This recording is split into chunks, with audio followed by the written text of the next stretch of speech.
So right now it's at 2 amps running through this. I'm not necessarily seeing any torque change. I think the easiest way to tell is just by looking at the shadow and seeing its movement with respect to other positions. Here, 1 second, let me pause. Okay, so I have this now hanging, and it's not in constant suspension from my hand. Turning it back on, and I'm going to increase it to 2.5 amps if it will let me. Nah, it's not gonna let me. I think the maximum for this voltage drop, at least, is gonna be around 2.1 amps. Oh wait a minute. I was turning the wrong dial. Okay, 2.5, yeah. So right now, we're simulating exactly what the magnetorquer will be receiving from the ORSAT. And unless the magnetic field of the Earth is directly aligned with this direction, we're not necessarily seeing too much torque. I might have to get an external magnet. Alrighty, so in this corner right here, we have a ferrite magnet that is extremely horrible. Like, it's a fridge magnet, basically. I neglected to bring my big neodymium ones for this test. But I'm going to orient it, actually here, let me move it so that the magnet, or the coil is not in the direction, or its equilibrium from these wires are not in the same direction as the pole of the magnet.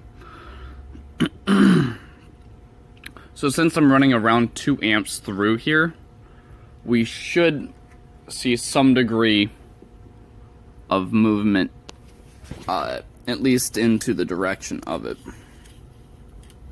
I'm going to do this right here so that there's torque.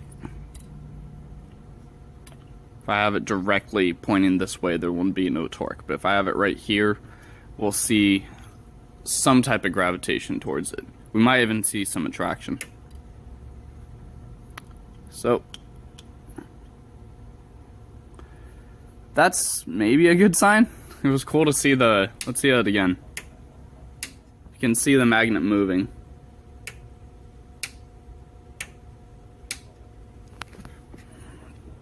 Yeah. So, let's see. Try it one more time. There you go. So we know that the ferrite rod is at least pulling it enough to cause this guy to, get jacked over there. Which is a pretty shitty relative measurement, but let me turn this off.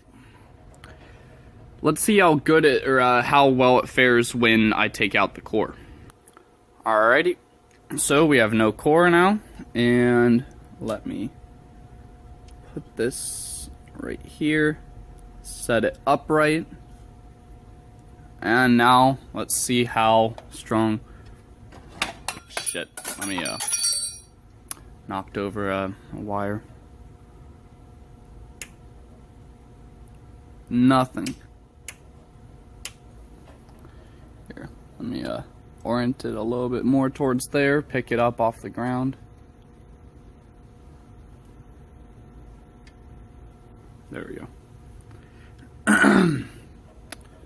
Trying in 3, 2, 1.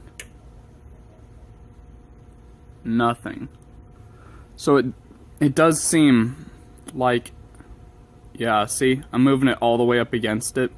This guy doesn't even notice he's there. That's how weak that magnetic field is right now. Let me spin it around just to make sure. It just barely. This is actually nice. I wasn't expecting this direct of a difference. So we know that the magnetic field that penetrates into, or let me turn off this, that penetrates into this ferrite core and is dramatically increased, right? It greatly outweighs the amount that's reflected from the core when the magnetic field enters from the magnet onto here. So at least that tells me that the ferrite core is very well, very relatively useful. Because we know that this magnet, is going to be much more attracted, even if the dramatic majority of the field is going to be reflected by this high mu.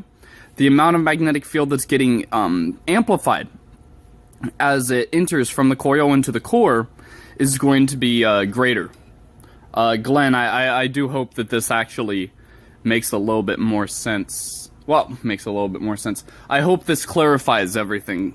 This was actually a good test to do because I didn't think that this was gonna happen. So, cool. Alrighty. I'll hopefully see you guys in the Monday meeting.